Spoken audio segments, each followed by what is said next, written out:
주 예수님 감사합니다. 그리스도 예수 당신을 더 깨닫게 하시고 알게 하시고 좋아하고 사모할 수 있는 저희들 되게 하여 주옵소서. 아멘. 이 땅에 그리스도를 위한 그릇으로 보내셨고 그리스도를 위한 도구로 보내셨고 그리스도를 따르기 위한 종으로 보내셨으니 저희들이 하는 모든 일이 우리 주 예수 그리스도의 빛과 영광과 생명을 위한 사역이 되게 하여 주시고 그리스도 예수 안에서의 은혜의 생활이 되게 하여 주옵소서. 주님 당신 자신의 모든 것을 우리에게 은혜로 부어주시니 감사합니다. 우리가 숨쉬는 공기 이상으로 주의 은혜가 매일 우리에게 부어지고 있음을 우리 눈을 열어 보게 하시고 깨닫게 하시고 감사와 찬송의 홍수 속에 사는 우리 모두 되게 하여 주옵소서. 기도하는 능력의 술로 저희들을 모두 세워주시고 또 말씀을 전할 때마다 권세와 권위를 주께서 부여하여 주셔서 주의 일에 우리 모두 효력 있게 하시고 유익하게 하여 주옵소서. 수업을 통하여 진리를 지식으로 취하지 않고 생명으로 취할 수 있게 하여 주시고 우리의 속사람이 그리스도 예수 안에서 더욱더 변화되고 주 예수님을 사랑하고 좋아하고 그리스도 예수의 목적을 위하여 우리의 모든 것이 다 사용되고 우리 주님이 원하시는 아름다운 사랑의 도구로 저희들의 존재가 쓰임받게 하여 주옵소서. 또한 이 모든 과정을 통하여 우리 안에 그리스도 예수 당신이 조성되게 하시며 개인적인 그리스도만이 아니라 우리 모두가 주 예수의 한 몸으로 묶이는 아름다운 시간 되게 하여 주옵소서. 예수 그리스도 놀라우신 이름, 영원히 사모할 이름, 이 이름 받들어 간절히 축복하고 감사하고 기도합니다. 아멘. 찬송가 20장 우리 함께 찬송할까요? 큰 영광 중에 계신 주 나 찬송합니다.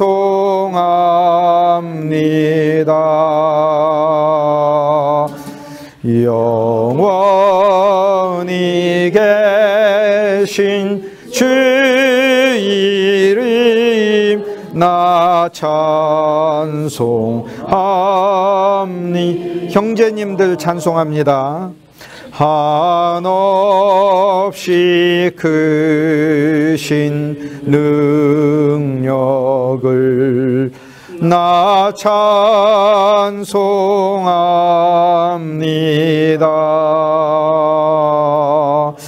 참되고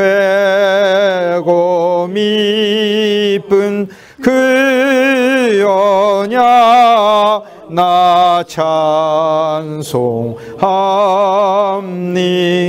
자매님들 찬양합니다.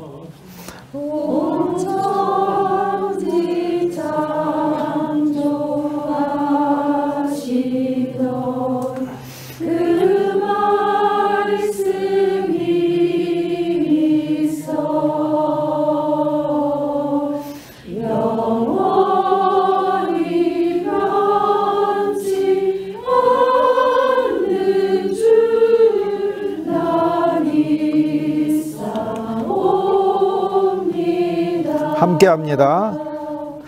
그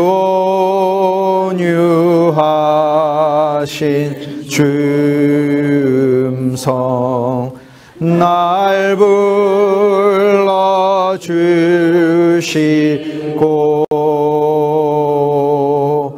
그 품에 품어 주시니 나 찬송합니다.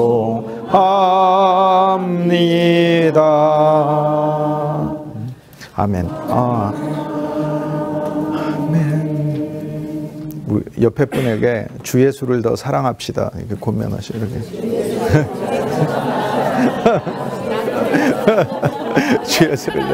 주 예수를 나를 사랑하지 말고 주 예수를 더 사랑합시다. 이렇게 해서.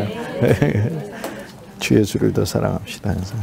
예수님을 모든 것을 탕감받은 분으로 누려야 돼요. 그래야 예수님을 더 사랑하죠. 예수님이 그냥 길 가다가 빵 한 개 주신 분 정도로 생각하시면 절대 안 되죠. 그리고 예수님이 뭘 나한테 많이 요구하고 그러면 화나잖아요. 아니 빵 한 개 사주고는 뭐 자꾸 요구하는 게 많다고 우리가 그렇게 얘기하게 돼 있는데 그게 아니라 그리스도 예수는 진짜 은혜라는 말이 우리가 이제 잘 이해하기가 어려운 하늘의 언어잖아요. 성경의 말씀은 다 하나님의 입에서 나온 말씀이라 개념이 우리 삶 속에 있는 개념으로 설명하려고 하나님이 하시지만 강아지가 사람 말 알아듣는 게 한계가 있듯이 우리들도 하나님의 그 말씀 속에 들어있는 참 개념을 이해하는 데는 한계가 너무나 뚜렷하죠. 강아지하고 사람 차이하고는 비교도 안 될 정도로 크죠. 근데 은혜란 그리스도 그분 자신을 가리키는 거고 그리스도 그분 자신이 은혜라고 이야기를 했을 때는 거저 우리에게 그리스도 그분 자신 안에 있는 모든 것을 다 주시는 것을 은혜라고 그러는 거죠. 그래서 주님이 우리에게 그리스도의 은혜가 너희에게 있다 이렇게 얘기할 때 그 은혜라는 말 속에 그리스도의 모든 것이 우리에게 거저 늘 공급되고 주어지고 있다라는 말씀인 거예요. 그래서 은혜라는 말은 우리 삶을 보살피시는 하나님의 사랑의 손길로 우리가 표면적으로 규정을 하는데 그것은 너무 기초적인 개념이고 그리스도 그분 자신을 자신 안에 모든 게 들어있잖아요. 그분 자신 안에 들어있는 모든 것을 값없이 거저 우리에게 붓고 계시는 그 자체를 은혜라고 그러는 거죠. 그러니까 매일 그리스도의 은혜를 누린다 그럴 때 이제 이 개념을 아시겠죠. 어느 정도로 부어지고 있는가. 그분 자신이 우리에게 다 놀랍게 부어지는 거죠. 사무엘상 우리가 사울의 이야기로 이제 접어들면서 매 장마다 사울이 조금씩 이제 바뀌는 걸 알 수 있죠. 우리는 주 예수 그리스도의 복음을 받아서요. 한 면에 있어서 분명히 주님 안에서 더 신앙생활을 하면서 신앙생활이 또 교회 생활로 이루어지고 신앙생활은 내 개인이 하나님을 믿는 믿음의 생활이고 교회 생활은 교회 안에서 그리스도의 몸 된 교회 안에서 자기 자신이 하나님 안에 조성돼 가고 하는 것인데 우리 자신이 이제 사울이 변화되는 그 과정을 우리 자신에게서 그대로 주님이 보여주고 계셔요. 우리가 주 예수님을 믿으면서 그러한 길을 걸어왔다는 것을 명백하게 알려주고 계셔요. 한면에서 사울이 가진 왕권으로 많은 문제를 이겼고 승리하기도 하고 하나님이 주신 풍성이 있기도 해요. 그러나 사울은 어찌 보면 우리 신앙의 그 하락과 후퇴를 그대로 보여주고 있다. 결국 우리의 하락과 후퇴도 그리스도의 십자가에서 주님이 지셨죠. 그리고 갈릴리에 오셔서 우리의 죄만 지신 게 아니라 우리의 연약함까지 지셨고 우리의 허물도 지셨고 우리의 부족함까지 같이 지고 가셨잖아요. 사무엘상 9장에 나귀를 찾아서 떠난 사울은 겸손했잖아요. 사무엘을 만나서는 하나님의 말씀에 순종하는 사람이 되고 그 한 장 넘어가 10장에 보면 우리는 열심 있는 사울을 만날 수 있어요. 찬송도 하죠. 말씀도 배우죠. 예언자들과 함께 있었으니까요. 그리고 이곳저곳을 다니면서 믿음의 길에 순례도 하거든요. 다볼산도 가고 길갈도 가고 라헬의 무덤 베들레헴 근처도 가고 그렇죠. 신앙의 성장이 있게 되고 안목의 확장이 있게 되잖아요. 우리는 사울이 지식으로도 성장한 사람이라는 것을 알 수 있어요. 10장에 오게 됐을 때 아 사울은 열심 있는 그리스도인이구나 라는 사실을 알 수 있게 되죠. 우리가 11장에 오게 되면 이 열심히 있는 그리스도인인 사울이 암몬을 구출하는 승리하는 그리스도인이라는 사실을 알 수 있어요. 주님이 주신 왕권으로 우리는 충분히 우리 주위에 있는 사람들을 그리스도께 인도해낼 수 있습니다. 처음 예수 믿으면서 우리가 사울로서 하나님 사람이에요. 사울은 믿음의 사람이고요. 이스라엘 왕국의 기초를 닦은 사람이고요. 복음의 비밀을 가지고 있는 사람이에요. 다윗이 왜 처음부터 왕하지 않았을까? 하나님 그렇게 안 하셔요. 예수 그리스도조차 십자가를 중심으로 죽으시고 부활하셔서 새 왕국을 세우시는 거예요. 예수님의 십자가는 옛 왕국의 종결이고 예수님도 옛 왕국을 승계받으셨어요. 예수님이 이스라엘의 왕으로 오셨어요. 태어났을 때 유대인의 왕으로 오셨다고 했잖아요. 예수님이 나중에 왕으로 오신 게 아니고요. 처음부터 왕이었고 오실 때도 왕으로 오셨고 죽으실 때도 왕으로서 죽으셨어요. 죄패에 써졌잖아요. 그런데 그분의 왕국은 그분의 첫 번째 왕국은 이전에 우리의 모든 부정적이고 소극적인 것들 그 세계 안에 비록 좋은 것들이 있었고 긍정적인 것이 있다 하더라도 예창조에 속한 모든 것은 그리스도의 십자가에서 주님이 끝내시고 그래서 주님은 첫 왕국을 끝내시는 왕이시고 부활과 승천 안에서 새 왕국을 시작하셨죠. 그래서 주님께서는 속육신 하시는 기간 동안은 사울이며 다윗의 모습으로 이중의 모습으로 우리에게 왕하셨어요. 우리에게 있는 연약함들이 그리스도 그분의 본성 안에는 없지만 그분은 오셔서 우리하고 연합되어 생활하셨기 때문에 우리에게 있는 연약함과 허물과 죄와 불신과 이 모든 실패를 그분은 네 거다라고 말씀하지 아니하시고 본인 거다라고 취하시고 사신 것이죠. 하나님이 우리에게 주신 왕권, 어떤 사람이든지 젖먹이의 입으로 나오는 찬송으로 원수와 보수자들을 잠잠하게 하실 수 있는 권세를 주셨잖아요. 모든 그리스도인들은 처음 예수 믿을 때부터 사울의 왕권을 부여받은 것이고, 이 왕권은 세상 왕권이 아니고 바로 왕의 왕권도 아니에요. 느부갓네살 가지는 바벨론 제국의 왕권도 전혀 아닙니다. 이스라엘 백성의 하나님께서 주신 왕권인 것이죠. 하나님이 내려오셔서 성육신 하시는 마음으로 사울의 왕권을 허락해 주셨지 않습니까? 이스라엘 백성이 원했고 그들 중에서 뽑기를 바랬고, 그런데 그들 중에서 뽑을 의도를 그대로 두면 죄가 되지만 하나님께서 개입하셔서 제비 뽑기 속에서 뽑히게 하심으로 하나님의 역사가 개입하며 하나님의 의의 사건으로 바꾸시는 거죠. 이게 이제 오늘날 우리들이 죄 가운데서 여러 일들을 행하지만 그리스도 예수께서 우리와 함께 하셔서 그 일들을 의로 바꾸시고 주님을 위한 영광과 빛으로 변화시켜 나가는 역사가 우리에게 있다는 사실이에요. 그러니까 우리가 우리 자신이 스스로 의롭게 행하고 또 죄 가운데 행하는 그런 정도의 차원만 있는 게 아니라라는 사실을 알려주고 있고요. 사울은 어쨌든 11장에서는 승리하는 그리스도인이 되고 12장에서 사무엘이 우리가 지난 시간에 보았듯이 아름다운 말씀들을 전해줄 때 거기 있었잖아요. 왜냐하면 너희 왕과 너희 백성이라고 지칭을 하면서 이야기를 하고 있기 때문에 왕으로서 첫 번째 들어야 되는 게 사울이잖아요. 그럴 때는 침묵하고 있었어요. 여기에서부터 하락이 있는 거예요. 고백이 나와야 돼요. 그 전까지 사울은 계속 이야기했고 그 이후에도 이야기해요. 자기 의견도 굉장히 강합니다. 자기 주장도 강합니다. 그런데 하나님의 말씀이, 사무엘의 말씀은 권세에 있어서 울려 퍼질 때 이 강함이 꺾이기는 하는데, 우리는 사울로서 사무엘이신 우리 안에 말씀 되신 예수 그리스도 앞에 우리의 고집과 관념이 꺾이는 것만 있어서 되는 게 아니고, 우리는 새 언약을 받은 사람이라 새 언약 안에는 순종하는 마음까지 주었으니까 사실 아멘이 있었어야 하는데 12장에 사무엘상 11장에 사울의 응답에는 아멘이 있었어야 되는데 아멘이 없어요. 우리는 그래서 사무엘상 12장을 읽으면서 사울의 실패 위에서 그리스도 예수가 영원히 지키시는 언약을 우리가 방금 전에 찬송했잖아요. 그 언약 변치 않음을 믿잖아요.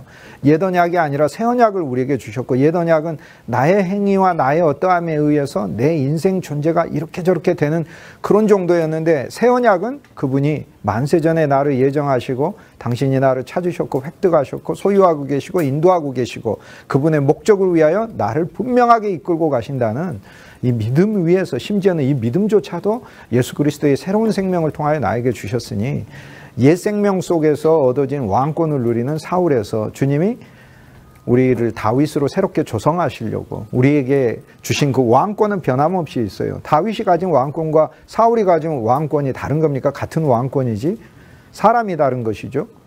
예를 들어서 하나님께서 다윗에게는 이스라엘에서 더 많은 땅을 차지하고 12지파 중에서 12지파 전체를 차지하라고 말씀하시고, 사울에게는 12지파 중에서 너는 처음 시작하니까 부족하니까 한 절반에서부터 시작하자, 그렇게 얘기하지 않으셨어요. 왕권은 똑같아요. 그 왕권을 누리는 존재가 달라지는 거지. 우리는 그리스도 예수 안에서 우리가 사울의 길이 일생 동안 있다. 사울의 길은 하락하는 길인데 하락하는 길은 한면으로 감사하는 거예요. 왜냐하면 점점점 하락해서 십자가에서 끝나기 때문에 그래요.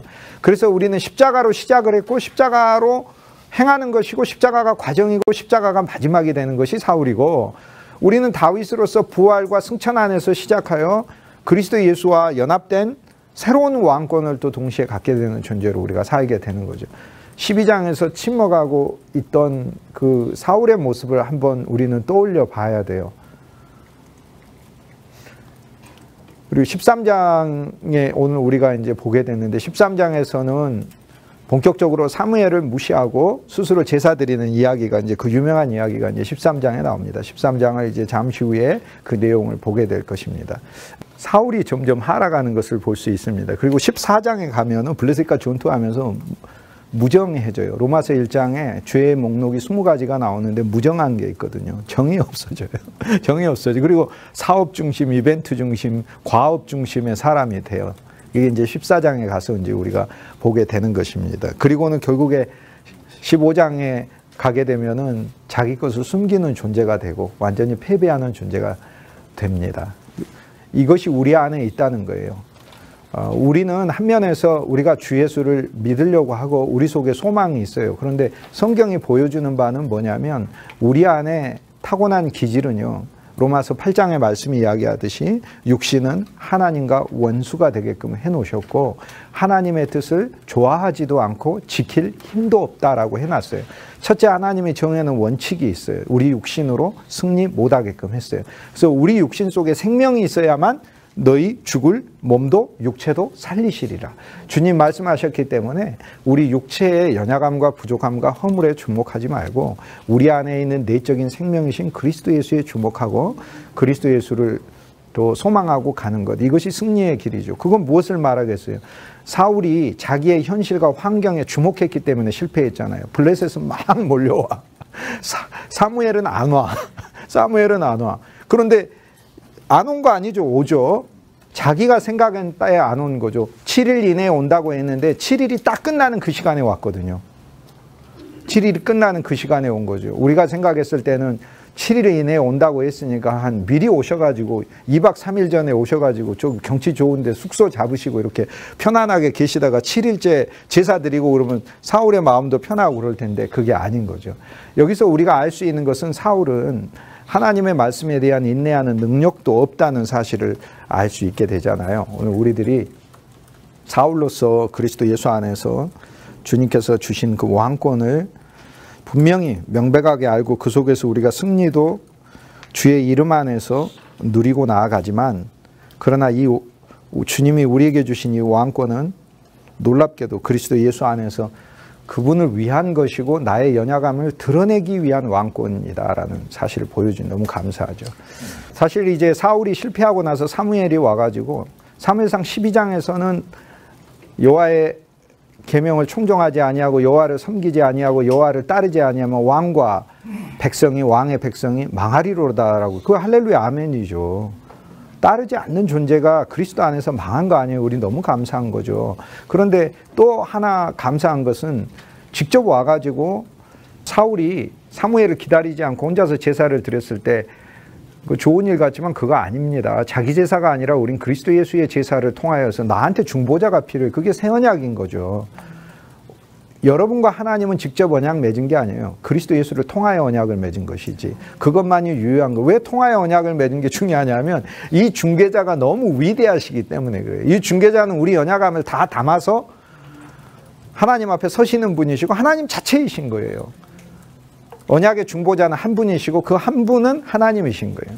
중보자가 지향하고 있는 중보의 대상을 데려가고 있는 그 목적지 그 자체도 그리스도 예수이신 거죠. 이게 위대한 하나의 신비인데 오늘 우리가 직접 하나님과 언약을 맺은 것이 아니라 그리스도 예수를 통하여 언약을 맺었다는 사실은 하나님은 나라는 인간 여러분의 이름들 또 나의 이름 인간 김동주와 언약을 맺은 게 아니고요. 그리스도가 나를 덮어서 하나님께서는 그리스도와 언약을 맺은 것으로 나하고의 언약을 그렇게 보시겠다는 것이죠. 그래서 그 제사는 너무나 귀중하고 놀라운 것이다. 그런데 너무 그 감사한 이야기를 해줘요. 하나님께서 왕의 나라를 다른 이에게 주기로 결심하셨다는 거예요. 그거 복음 아니에요? 얼마나 감사해요. 하나님 우리한테 왕권을 주셨는데 우리가 스스로 하려고 하다 보니까 나를 내세우고 나를 드러내고 내 업적에서 내가 무시당하고 그게 결국에 하나님께 유익이 안 되잖아요. 그거 얼마나 감사해요. 다른 이에게 주시기로 했다니까. 그 다른 이가 우리 주 예수 그리스도고 그래서 이제 주님이 책임지시니까 얼마나 감사해요. 얼마나 감사해요. 여러분이 직장 생활에서 이 비즈니스를 하고 너무 힘들어요. 잘 못해. 성과도 없어. 그러니까 하나님 오셔서 얘기하시는 거예요. 너무 못해가지고 이 직장의 오너를 바꾸기로 했다. 예수 그리스도로. 이거 얼마나 감사해. 그거는 할렐루야 아멘이지. 네 인생에 네가 왕하고 있는데 오늘부터 네가 왕 노릇을 지금까지 너무 잘못해 왔기 때문에 오늘부터 왕위를 내가 다른 사람한테 주기로 했다. 예수 그리스도에게. 얼마나 감사해. 다윗에게 준다고 했으니 우리 안에 새로운 속사람을 다윗으로 조성하셔서 다윗의 왕권을 수행하게 하신다고 하신 것이죠. 너무 감사하죠. 사무엘상 12장에서 저희가 지난 시간에 더 보아야 되는 부분들이 있는데 12장 17절 아름다운 말씀이죠. 밀베는 때가 아니냐. 그런데 표적을 보여주죠. 우레와 비를 내리리라. 5월달 6월달인데요. 그때는 비나 우레가 내릴 때는 아닌데 표적으로서 비나 우레가 추수 때에 내리는 것을 보여줬어요. 우레는 큰 천둥소리 아니에요. 천둥소리를 하늘에서 내게 하고 사무엘이 내게 하고 그 다음에 비가 내리게 했어요. 이게 이스라엘 백성들이 추수 가운데 봐야 될 표징이라는 거예요. 자, 하나님의 말씀을 예로 들어보죠. 하나님의 말씀 속에 우리는 풍성하게 추수해요. 추수할 때죠. 그런데 그 속에서 뭘 봐야 돼요? 우리는 강력한 하나님의 음성을 우레소리로 들어야 하는 거예요. 강력한 하나님의 음성을 우레소리로 들어야 되는데 사울이 거기서 입 이렇게 닫고 이렇게 있었다는 얘기예요. 지금 그 앞에서 나 왕 시켜놓고 지금 내 앞에서 뭐 하고 계시는 거야? 지금 이러고 있는 거죠.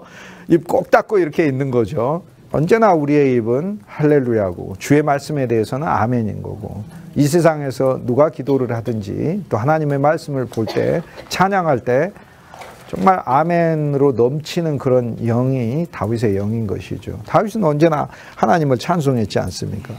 입술로도 하나님께 제사를 드린다라고 했을 때 입술을 인색하게 하지 말고 늘 주 예수의 이름을 부르고 아멘과 할렐루야로 하나님을 찬송하는 게 우리 입속에 많이 있어야 합니다. 왜냐하면 우리 입으로 그동안 못된 이야기나 흉보는 이야기나 저주하는 이야기나 욕심부리는 이야기나 남 정죄하는 이야기 충만하고 풍성하게 했기 때문에 그래요. 그렇게 했기 때문에 이제는 우리의 입으로 하나님을 찬송하고 아멘하는 그런 것들이 훨씬 더 많아져야 돼요. 그래서 우리부터 그런 훈련이 돼야 돼요. 하나님 말씀 우레소리로 듣고 그 속에 있는 약속도 우레소리로 들으시라고요. 그런데 어떤 소리는 우레소리로 듣고 싶지 않아도 들리는 게 있어요. 네가 죽으리라 뭐 이런 거, 네가 망하리라 이런 거 우레소리로 듣고 싶지 않아도 들리는 거예요. 그런데 심지어 불신자들과 그리스도인조차 점장이한테 가가지고 점장이가 하는 소리는 우레소리로 듣잖아요. 안 좋은 일이 일어나겠다 그러고. 그리스도인한테 안 좋은 일이 어디 있어요? 예수 그리스도가 붙들고 있는 모든 일은 주님께서 당신의 뜻과 당신이 가지고 있는 그 계획 속에 일어나는 일들이니까 하나님 반드시 이걸 통해 주님을 찬송하게 하실 것이다라는 그 믿음 안에서 있는 것이죠.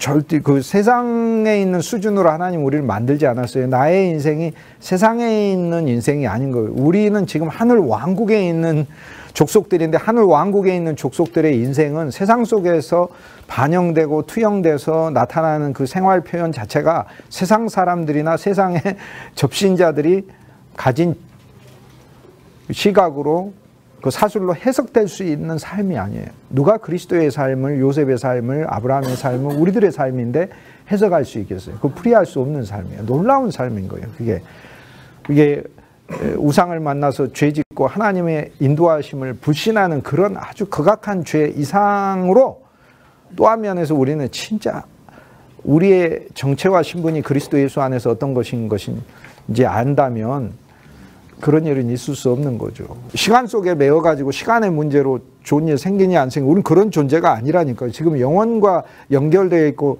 내가 지금 시간 안에서 하고 있는 이 모든 행위와 행동들이 영원하신 그리스도의 왕국에 직접적으로 지금 영향을 주고 있고 나의 시간 속의 행위와 즉 사울의 왕국이 이스라엘 왕국 사이듯이 나와 여러분의 시간 속에서의 그리스도 예수 안에서의 믿음의 생활이 뭐 연약함도 있고 부족함도 있고 허물도 있고 그렇지만은 영원한 세계 속에 바로 이어져 있는 영원 세계 속의 사건들이라고요. 그 사건은. 그런데 그런 사건을 누가 이 시간 속에 있는 어떤 사람이 풀이를 하고 그걸 할 수 있겠냐고요. 전혀 아무도 할 수가 없는 놀라운 신비의 인생인 것이죠. 고린도전서 2장 14절에 이제 육에 속한 사람이라고 나와 있는데 원문은 혼에 속한 사람이죠. 이게 사울인 거죠. 혼, 자기의 생각과 감정과 판단 이것이 기준이 되는 거죠. 그러니까 믿음을 가지고도 믿음이 자기를 위한 것이라면 그건 혼에 속한 것이죠. 우리의 믿음은 그리스도를 위한 것이죠. 그런데 그리스도를 위한다고 할 때도 우리가 생각하는 그 관념 속에 우리의 믿음은 그리스도를 이렇게 위할 거야 라고 생각하는 그런 정도를 뛰어넘어서 우리 안에 내적인 생명이 우리를 이끌고 갈 때 그걸 영에 속한 사람이다 라고 얘기를 합니다. 그런데 육에 속한 사람은 우리 육신의 그냥 모든 것을 육신의 노력으로 하려고 한 사람이고, 혼에 속한 사람은 자기의 감정과 의지로 하려고 하는 사람인데, 어쨌든 우리는 영에 속한 사람인데, 너희에게 그리스도의 영이 있으니까 영에 속한 사람인데, 우리가 영에 속한 사람으로 생활하고 싶잖아요. 근데 그 방법이 무엇일까 이렇게 봤는데, 영에 속한 사람은 주 예수의 이름을 부르는 거고요. 어쨌든 기도 안에서 주님께 내 삶을 맡기고 의뢰하는 것이고, 말씀 안에서 그리스도의 영을 호흡하고 생명을 취하고 사는 것이, 그것이 영에 속한 사람이고, 그리고 육에 속했다라고 할 때 그 속한이라는 말은 따라서라는 말인데, 이거는 이제 이런 거죠. 내 육신으로 어떤 일이 일어났어요. 그러면 일어나는 것에 따라서 내 삶이 어떻게 될 거야 라고 생각하는 게 이게 육신에 속한 사람인 거죠. 하나님이 내 육신에다가 예를 들어 고통을 주셨어. 또 어떤 환경에 어떤 문제를 주셨어. 그러면 그것에 따라서 생활하는 것이 육에 속한 사람인 거죠. 그러니까 그것 때문에 내 삶이 실패하고 어그러지고, 그것 때문에 내 삶이 부족함이 올 것이고, 이렇게 한 게 육에 속한 사람인 거죠. 영에 속한 사람은 영을 따라야 하니까 영이 나를 주관하는 거죠. 이 영은 예수 그리스도인 거죠. 내 안에 예수 그리스도인 거죠. 사울의 왕권이 바로 그런 부분인 거죠. 고린도후서 4장 16절에 그러므로 우리가 낙심하지 아니하노니 우리의 겉사람은 낡아지나 우리의 속사람은 날로 새로워지도다. 이게 겉사람인 사울의 왕권 속에서 속사람인 다윗과 그리스도의 왕권으로 가는 것을 이야기를 합니다. 사울의 이야기 속에 그리스도 예수는 우리의 죄를 지고 가시는 그리스도고, 또 통치하시는 그리스도이고, 또 사무엘의 이야기 속에 우리 속에 말씀이신 예수 그리스도가 나오고, 사울이 구출하는 이야기를 통해 우리의 모든 것을 구출하는 이야기도 나오고, 예수님은 사실 우리에게 구출하시고 우리에게 해답이 되시는 그런 차원만이 아니라, 사울의 이야기 속에 사울의 부족함이 있잖아요. 그 부족함이 바로 그리스도 예수 그분께서 직접적으로 지시는 생활이시라니까요. 그래서 사실 예수님께서 수많은 병자들을 만나고 다닐 때 병을 수고하고 다니셨어요. 공병수고 이렇게 하듯이 병을 수고하고 다니셨어요. 병을 수고하고 다니셨어요. 믿는 자에게서 저주가 있는 걸 저주를 수고하고 다니셨어요. 저주를 그 옆에다가 떼어놓은 게 아니에요. 나중에 다시 집을지 모르니까. 그래서 수거해 버렸어요. 그래서 찾으려고 해도 어려워요. 안 찾아져요. 없어요. 예수님 저주를 가져가 버리셨다니까. 예수를 믿는 순간. 그래서 저주를 한번 찾아봐야지 하고 막 찾는데 없어졌어요. 집에. 그 뭐 다시 찾으려면 어떻게 해야 되겠어요? 예수님께 가야 돼요.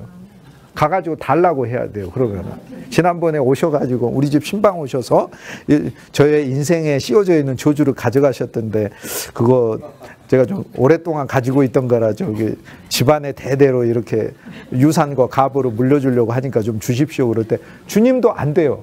그거 저기 무덤에다가 다 매장해 놓고 와가지고 그 굉장히 그거 이미 끝나버렸다고 그래요. 이미 우린 건너버렸어요. 옛 언약에서는 다 따로잖아요. 예를 들어 옛 언약에서는 제사장이 따로 있고 양을 따로 바치죠. 그리고 제사를 바치러 오는 양을 가지고 오는 사람도 따로죠. 제사자도 따로, 제물도 따로, 제사장도 따로, 그리고 그 제사장들을 통치하는 대제사장도 다 따로예요. 다 따로입니다. 죄도 따로 있어요. 사람이 있고 사람의 죄도 따로 있잖아요. 그런데 이 모든 것이 옛 언약은 따로 있어서 복잡해요. 우리가 사울의 왕권을 가지고 이렇게 보면 다 따로 있어요. 그러니까 이제 신앙생활에 통합이 없고 힘든 것이죠. 그런데 그리스도 예수는 모든 것이잖아요. 그러니까 예수님은 제물이시, 양이잖아요. 양이면서 대제사장이잖아요. 예수님이 제사를 직접 드리시는 분이시잖아요. 그리고 예수님은 제사를 드리는 성전 자체가 되시고, 성전에서도 제단 자체가 되시는 분이시고, 그 제단에서 드려지는 제사를 통해 성소 안으로 들어가시는 성소 자체가 되시는 분이시고, 성소 안에 가장 화목의 장소인 언약궤가 있는 지성소 가장 핵심적인 위치에 계신 분 자체이신 거죠. 예수 그리스도 안에서는 다 따로가 아니고 그분 한 분 안에 모든 것이 전체가 통합되어 있는 것이죠.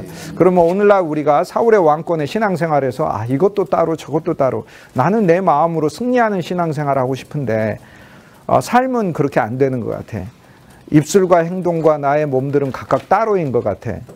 그게 옛 언약이에요. 옛 언약이니까 당연히 그렇게 나와야 돼요. 옛 언약이 통합되어 있다면 새 언약이 필요가 없는 거죠. 그러면 모든 통합은 우리 자신을 통해서 일어날 수 없는 일이다. 그리스도 예수 그분 한 분이 기능함으로써 모든 통합을 우리에게 주시는 분이다. 그러면 이제 제 얘기가 너무 이렇게 좀 추상적으로 들릴 수 있는데, 그러면 실제 우리 삶에서 이러한 통합과 승리를 경험하고 적용하는 건 무엇을 통해 하느냐? 그리스도를 그냥 알아가는 것 자체가 그분의 통합된 모든 원리 아래 우리가 들어있게 되는 거라니까요. 그러니까 그리스도를 알아가면, 그러면 우리가 그리스도를 더 알아가니까 삶에 문제가 있어. 그럼 나한테 지혜가 필요한데 그 주님께 지혜를 주십시오 그랬더니 옛 언약은 지혜를 줬고 새 언약은 내가 지혜다 그러면서 지혜이신 그분이 알아서 역사하시는 것이거든요. 그러니까 좀 전까지 재물이셨고 대제사장이셨던 분이 이제는 지혜가 되셔서 내 삶을 이끌고 가시는 분이 되시고, 옛 언약에서는 왕도 따로 있었어요. 대제사장 따로, 왕 따로, 선지자 따로, 다 따로 있었어요. 꾸짖는 사람 따로, 다 따로 있었어요. 꾸짖는 사람, 변호하는 사람 이렇게 따로 있었어요. 그런데 변호하는 사람은 철저히 마음을 이해해야 하는 거고, 꾸짖는 사람은 규정과 법규에 따라서 꾸짖으니까 그것을 기준으로 해서 하는 거죠. 그런데 꾸짖는 사람이 꾸짖음의 대상의 모든 환경과 형편을 다 알고 있고, 그리고 그것을 자기 것으로 지고 있다면 그 꾸짖음조차도 아픔이 아니게 되는 것이죠. 그러니까 주님은 우리의 연약함까지도 다 지고 계시고, 심지어 우리의 죄와 허물로 인한 징계 자체까지도 그분이 받으셨잖아요. 그분이 받으셨잖아요. 제 징계 자체까지도. 예수 그리스도 안에서는 통합이 있다. 그리스도를 알고 누리고 나아가고 저와 여러분이 그리스도를 더 증거하고 그분을 전파한다면, 그렇다면은 분명히 이 예수 그리스도를 아는 사람들의, 신자들의 삶 속에서는 예수 그리스도가 통합의 원리로 나타나게 돼 있다 이 말이죠. 내 삶이 주님 통치가 필요합니다. 왕권이 필요합니다. 내가 승리하는 나의 왕권도 필요하고 주님이 내 삶을 통해서 펼치시는 주님의 위대한 왕국도 나타나야 됩니다 라고 얘기하는데, 옛 언약은 따로 있었는데 지금은 우리가 예수 그리스도만 누리고 나아가다 보면 그분이 왕이시기 때문에 저절로 왕권을 펼치신다라는 것입니다. 우레와 단비가 나오는데 하나님의 말씀이 우레의 큰 음성으로 있으며, 어쩔 때는 주님의 옛 언약에서는 크게 질책하는 음성으로 들리기가 쉽지만 새 언약 안에서 그리스도 예수가 지셨기 때문에 그 우레 속에서 우리가 들어야 될 건 내가 정말 너를 사랑하지 않느냐라는 천둥처럼 들리는 소리로 우리는 늘 하나님의 말씀 받아야 돼요. 빌립보 감옥의 간수의 생각들이 우리에게 언뜻언뜻 들 때가 많아요. 칼 위에 엎드러져서 그냥 내가 이것을 끝내버릴까? 내가 여기서 그만둬버릴까? 나는 실패하는 것인가? 이 많은 생각들이 우리에게 오는 거예요. 그리고 불안이 있고 공포가 있고. 근데 그때마다 변치 않는 하나님의 영원한 언약이 우리에게 있고 우리가 그리스도 예수를 추구하고 나아가기 때문에 주님이 정말 우리를 사랑하신다는 그 음성을 말씀 안에서 우레로 천둥소리로 우린 들을 수 있어야 돼요. 모기만한 소리로 듣지 말고 하나님이 정말 나를 사랑하신다는 그 말씀을 천둥처럼 들어야 되는 거예요.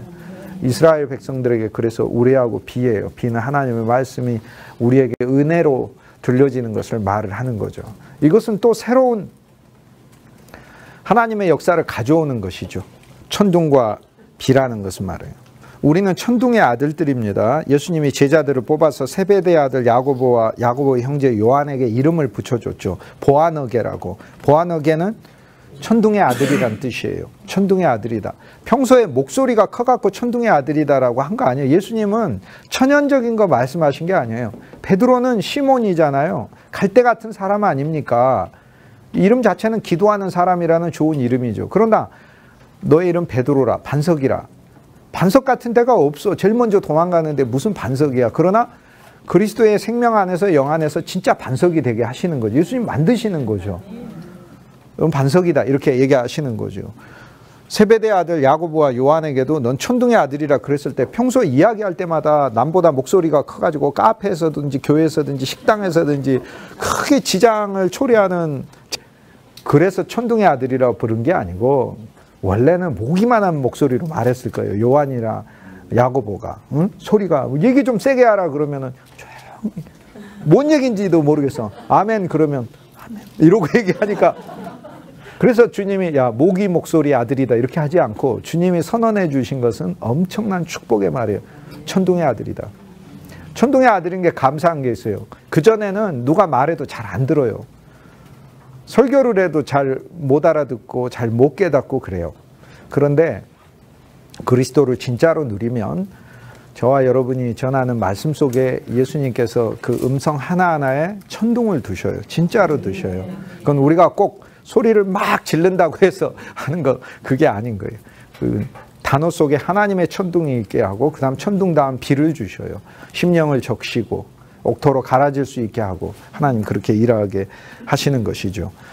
사무엘상 12장에서 사무엘은 어쨌든 우리에게 이야기를 전체를 하고 있는 그 주제 중에 하나 이스라엘 백성들이 계속해서 지속적으로 하락하고 범죄했다는 사실을 알려주잖아요. 그걸 사울에게 이야기하고 백성에게 말하고 있는 거예요. 그러니까 너도 그런 본성이 하나님 앞에 있다는 것을 말하고 있는 거예요. 그러나 언제나 돌이켜서 언제나 우린 돌이킬 수 있죠. 언제나 주 예수의 이름을 부르고 그리스도 예수 안에서는 일생 동안 영원한 기회가 있으니 그리스도께 언제나 돌아가면서 주 예수의 이름을 부르고 주님을 섬기도록 하라라고 이야기를 합니다. 13장으로 이제 와서 13장의 주제들을 조금 더 보도록 하겠습니다. 13장과 14장은 이제 블레셋과의 전투고 블레셋과의 문제를 보여주고 있습니다. 그런데 이 블레셋과의 문제가 전쟁만 있는 게 아니에요. 우리가 13장에 보면은 블레셋 사람들에게 도움도 받고 있다라는 것을 이야기하고 블레셋은 바깥에 있지 않습니다. 블레셋은 약속의 땅 안에 있습니다. 쉽게 얘기해서 약속의 땅은 예수 그리스도인데 약속의 땅 안에 사는 백성이니까 오늘 우리들이죠. 우리들의 모습이 한 면에서 블레셋이고 블레셋의 모습을 내는 거예요. 블레셋의 모습은 우리 안에 있는 이스라엘 백성의 모습을 핍박하고 있는 것이죠.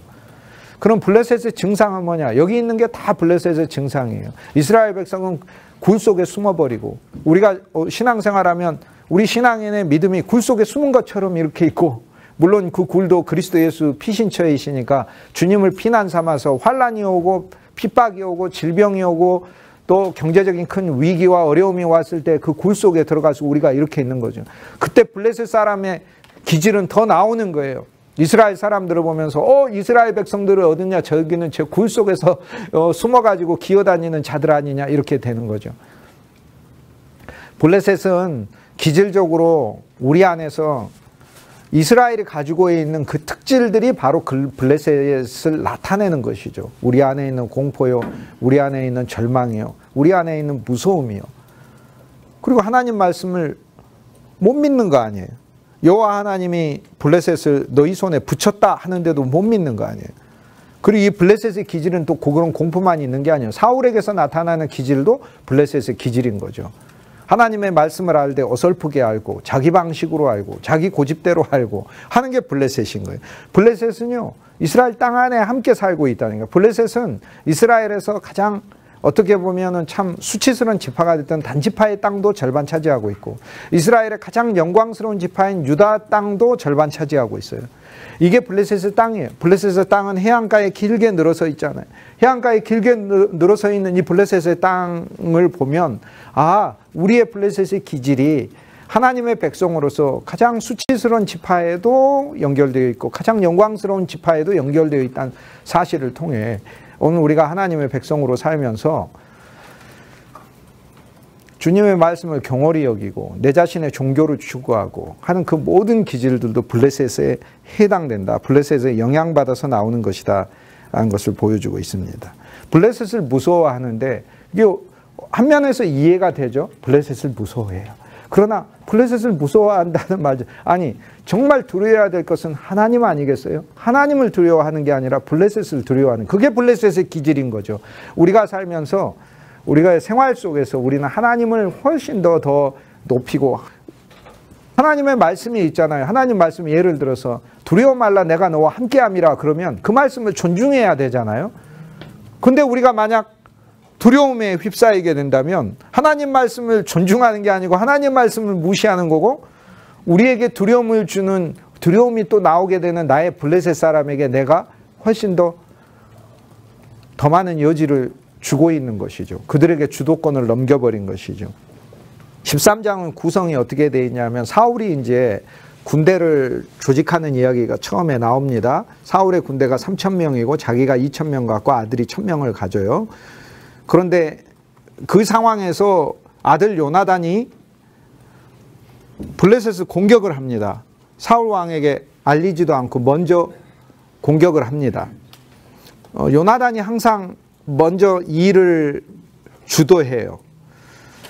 여기에 나오는 모든 인물들은 사실 우리 주 예수 그리스도의 역할을 이야기합니다. 제가 좀 전에 말씀드렸죠. 옛 언약은 다 따로 있다. 자, 요셉의 이야기도 보면 요셉이 예수 그리스도를 예표하죠. 우리 명백하게 알죠. 팔려가기도 하고 은이십에 팔려갔고 예수님 30에 팔려갔고 요셉이 또 억울한 일을 당하고 옥에 갇히기도 하고 그리스도의 순환과 죽음을 나타내고 바로 왕의 앞에 나타나서 그의 삶이 새롭게 부활한 것이고 또 수레를 타고 승천의 모습을 보여주고 있고 온 애굽을 통치하고 만인에게 빵을 그리스도의 모습을 나타내잖아요. 그런데 요셉이 형제들과 만났을 때 시므온을 잡잖아요. 시므온을 옥에 가두고 시므온을 가둔 다음에 너희에게서 베냐민을 데려와라. 다른 형제를 데려와서 너희가 형제임을 증명하라. 너희가 간첩이 아니고 형제임을 증명하라. 정탐꾼이 아니고 말씀의 정탐꾼 되면 안 돼요. 말씀 안에서 요셉의 형제가 돼야지. 정탐꾼이 아니라 형제임을 증명하라 해서 베냐민을 데려오라고 그래. 그럼 풀려나리라. 결국 시므온은 옥에 갇혔다가 풀려납니다. 시므온도 예수 그리스도를 나타내요. 우리의 죄값이 되셔서 갇히신 예수 그리스도. 그 과정에서 베냐민을 데려와요. 진짜 야곱이 사랑하는 또 다른 아들 베냐민을 데려와요. 이 베냐민도 예수 그리스도를 나타내요. 오늘 우리들에게 선물로 주어진 하나님의 오른손의 아들 영광의 그리스도를 나타내요. 그분이 우리한테 와서 오늘 우리가 풀려난 거고 우리를 용서하시는 그리스도, 우리의 재물이 되신 그리스도, 우리 안에서 영광의 보좌를 차지하고 우리의 인생을 주관하시는 그리스도 다 있어요. 이 모든 사건을 중재하는 아들은 유다예요. 유다도 예수 그리스도를 나타내는 거죠. 여기 마찬가지예요. 사울에게서는 사울의 어둡고 부족한 부분만 우리가 볼 게 아니라 사울에게서는 하나님이 그에게 자손들을 주셨고 또 이 자손들을 통해서 우리 주 예수 그리스도의 왕국의 역사를 주님이 이어가셔요. 사울에게는 오히려 이어서 왕했으면 정말 잘했을 아들이 있잖아요. 요나단이. 요나단이 우리 주 예수 그리스도를 나타내요. 사울이 우리가 왕권을 가진 믿음이고 그에게서 아들 요나단이 나왔다라는 것은 우리 주 예수 그리스도를 믿는 믿음에서 나온 어떤 그 기질이 우리 주님에 의해서 쓰임 받으면서 그 기질을 통해 주님께서 일하시고 계신다는 사실을 알려주는 거죠. 그러면 요나단이 먼저 공격합니다. 이건 무엇을 나타내요? 우리가 사울의 왕권으로 여전히 공포와 두려움 속에 있을 때 우리 병사가 3,000명밖에 안 돼요. 블레셋은요 3,000명이 아니라 이거 엄청납니다. 블레셋은 이 너무나 큰 군대를 이끌고 36,000이나 되는 군대를 이끌고 나와서 그 숫자가 무슨 10배, 20배 이상 되는 그런 군대인데 사울의 군대는 나중에 600명밖에 안 남으니까요. 이건 몇십 배 더 큰 군대잖아요. 그러나 사울의 왕국은 병사들을 더 이상 많이 모을 수가 없어요. 그 이유는 뭐냐? 그만큼 먹일 양식이 없고 운영할 수 있는 국가 체제가 아니기 때문에 그래요. 그래서 사실상 오늘 우리가 주님이 우리에게 주신 이 왕권은 우리가 그리스도 예수 안에서 더 성장해서 다윗의 왕권으로 나아가고 더 자라나야 합니다. 그래야만 우리는 하나님이 우리에게 주신 여러 일들을 다 통합적으로 다 수행할 수 있는 것입니다. 가정에서의 왕권, 직장에서의 왕권, 생활에서의 왕권, 사역에서의 왕권 다 수행해 갈 수 있는 거죠. 요나단이 블레셋을 공격하니까 블레셋이 군대를 거병을 합니다. 거병을 해서 이스라엘 백성들을 공격을 하려고 해요. 그러자 이스라엘 백성들이 길갈로 다 모이게 됩니다. 그래서 사울과 함께 사무엘을 기다리게 되죠. 7일 동안 기다리라 라고 분명히 사무엘이 사울에게 명령했어요. 이스라엘의 국가 중대사가 있을 때는 길갈로 가라. 그곳이 바로 처음 약속의 땅에 발디딘 곳이고 하나님과 언약을 다시 한번 확인했던 곳이고 너희가 애굽의 수치를 버렸던 곳이고 그곳에서 출발해서 여리고도 이겼던 곳이고 네가 그곳에서 왕이 된 곳이고 하나님께서 너를 선택할 명백한 왕권을 다시 한번 주님 앞에서 믿음으로 고백할 수 있는 곳이니까 그 길갈에서 나를 기다리라. 우리의 위기가 있을 때 우리는 주님께서 약속의 땅을 주셨다는 그 언약의 자리로 가서 주님이 나를 세상으로부터 구출하셨구나라는 구원의 믿음에서 다시 근거하면서 말씀을 기다려야 하는 거죠. 말씀을 읽으면 우리 속에 그리스도가 더 채워지기를 우린 기다려야 하는 거죠. 분명히 기다려야 하는 거죠. 그런데 그걸 경홀히 여겼다는 것 아닙니까? 그래서 사울이 제사를 드리고 사무엘이 질책하는 이야기가 나옵니다. 그 다음에 블레셋의 군대가 이스라엘 백성을 공격하는 이야기가 나와요. 그래서 블레셋의 군대가 3군으로 진군을 하게 됩니다. 그런데 블레셋의 군대가 진군하는 이야기가 13장에 나오다가 갑자기 이스라엘 백성들이 철공이 없어서 농기구를 다듬을 때는 농기구 5종류죠. 거기에 보면은 기본적으로 삽이 있고 괭이가 있고 도끼가 있고 쇠스랑이 있고 채찍이 있고 요 5개도 다 의미가 있어요. 이거를 만들 때는 병기구는 아예 없는 거고 농기구조차도 만들 때는 블레셋에 가서 도움을 받아서 블레셋 대장장이에게 이것들을 받았더라라고 얘기를 합니다. 이게 바로 이제 사무엘상 13장의 말씀인데 어떻게 보면 좀 미스테리처럼 있는 말씀이에요. 그런데 주님이 여기에서 말씀하고 있는 것은 블레셋은 우리에게 위험도 되고 오늘날 그리스도인들이 블레셋에 기대서도 살아간다라고 말씀하는 것을 알려주고 있습니다. 13장에 처음 시작할 때 사울이 왕이 될 때라고 하는데 영어 성경을 여러 버전들이 많이 있잖아요. 보시면은 사실 사무엘상 13장 1절은 성경 버전에 따라 많이 다릅니다. 우리 개역 성경에서는 왕이 될 때 40세라 이스라엘 다스린 지 2년째 이렇게 돼 있는데 다른 어떤 버전에 보면은 사울이 왕이 되고 첫 해에 왕이 되고 그 다음 2년째에 바로 블레셋과의 전투가 벌어졌다. 이런 규절이 있고 또 어떤 버전은 사울이 30세라 이렇게 돼 있는 버전이 있어요. 원래 성경에 이제 그 번역본 원래 어떤 사본을 쓰느냐에 따라서 13장 1절은 달라집니다. 여기 13장에 나오는 이 지명들은 보면 이스라엘 백성들이 다 그 부근에서 싸우고 있는 지명들이에요. 이스라엘 백성들이 갈릴리 호수가 있고 여기 사해바다가 있고 여기 예루살렘이 있다면 예루살렘이 있죠. 그 위에 사울의 도시 라마도 있잖아요. 사무엘의 도시. 그 다음에 바로 그 위에 기브아가 있거든요. 이거는 사울의 수도죠. 사울 왕국의 수도입니다. 사울 왕국의 수도 기브아. 그리고 라마도 바로 그 옆에 있어요. 여긴 사무엘이 있죠. 블레셋은 이 지역에서 살고 있다가 여기 기브아 근처 게바라는 곳이 있는데 게바에다가 블레셋이 요새를 두고 있었대요. 그래서 여기 블레셋 요새가 게바가 있어요.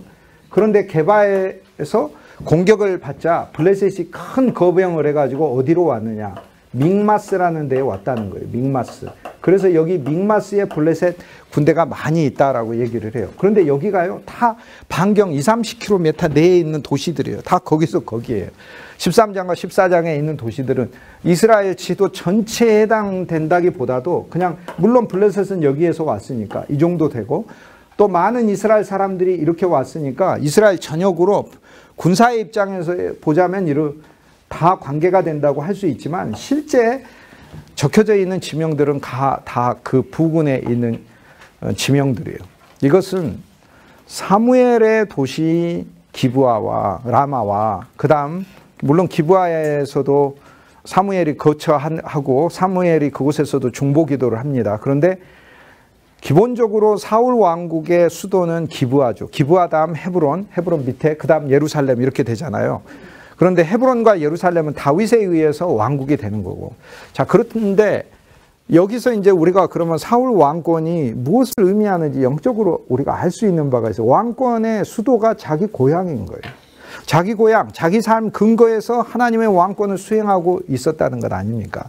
근데 여기에서 그는 이스라엘 백성에게 승리를 안겨주었는데 이것이 또 한 면에서 한계죠.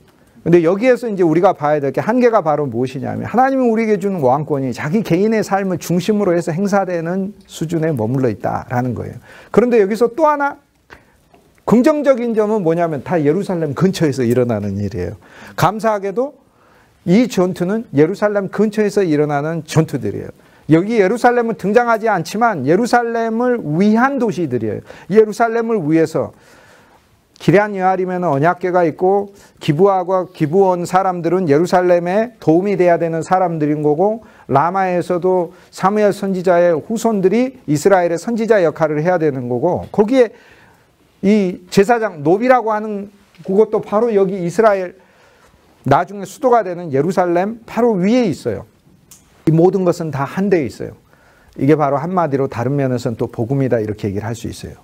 어느 한 면에서 내가 내 중심으로 사역하고 막 그런 것 같지만 예루살렘에서 가까워요. 그러나 이것이 진실로 유익되기 위해서는 주님이 나의 왕권에 큰 전환점을 가져오셔서 주님의 일에 유익되게 하신다는 거죠. 어쨌든 우리가 믿어왔고 살아왔던 이 모든 것을 하나님이 기초로, 왕국의 기초로 사용하신다는 사실에 대하여 우리는 감사할 필요가 있는 거죠.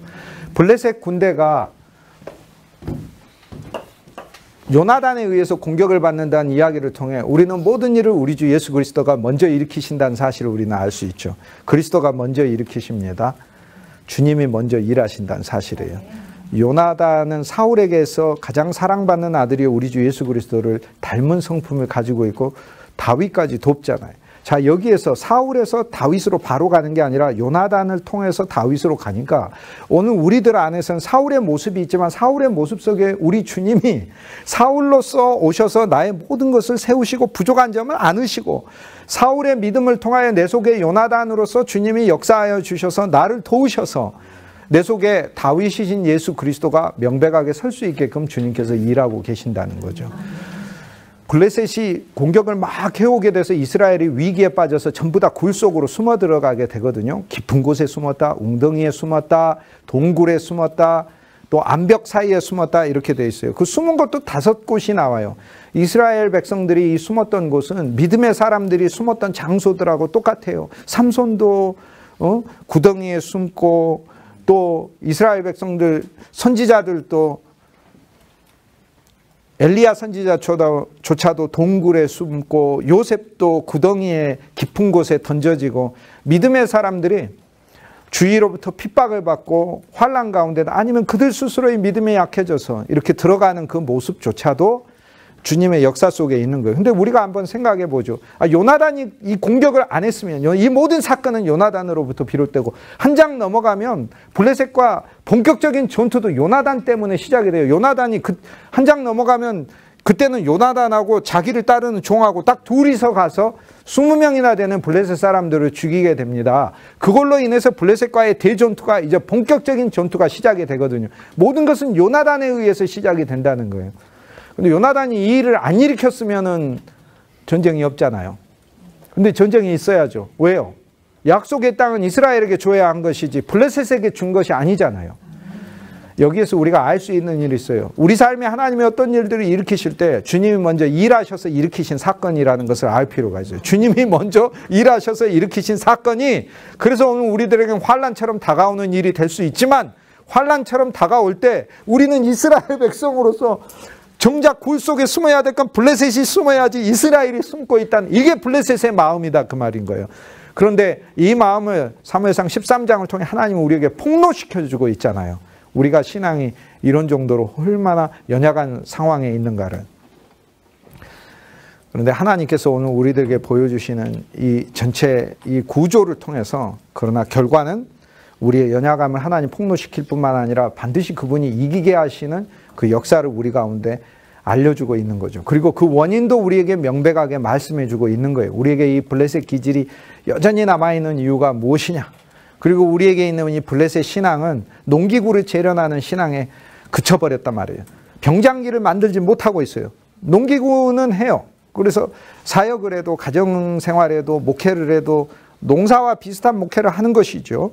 밭을 갈고 씨도 뿌리고 하는 거예요. 그러나 그리스도의 정병으로, 군병으로 이들을 성장시키지 못하는 거예요. 말씀 안에서 재련된 병사들로 만들지 못하고 있다는 거예요. 다른 성도들을 만나서 복음이 무엇인지, 이단들을 만나서도 그리스도 예수 안에서 명백하게 우리가 무엇을 얻은 성도들이고 무엇을 누린 성도들이고 예수 그리스도가 성취한 게 무엇인지에 대해서 말을 해주는 세련된 말씀조차가 없는 상태인 것이죠. 그래서 정병의 신앙, 칼과 창은 불구하고 농기구조차도 블레셋에 내려가서 재련받아야 했으니, 약속의 땅에 살고 있는 블레셋이니까 오늘날 세상에 있는 많은 지식들 중에서 기독교하고 얼추 비슷한 그런 지식들이나 예화들에 기대서 하나님의 말씀을 그곳에다가 가져다가 하나님 말씀을 오히려 재련시켜가지고 사용하고 있는 것이 이스라엘의 현실이다라는 것을 보여주고 있는 거죠. 이스라엘의 대장장이가 없더라.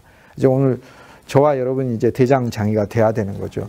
오늘 우리가 13장 전반부에서 우리가 알 것은 무엇이냐면 명백하게 이 모든 일은 요나단에 의해서 일어났다는 사실이고 주님이 먼저 행하셔서 일으키신 사건이 오늘 우리들에게 큰 파도처럼 고난처럼 다가오지만 그 속에서 주님이 반드시 역사하셔서 이기고자 하시는 긴 과정 속에서 행하시는 일이라는 사실을 볼 때는 감사하게 된다는 거죠.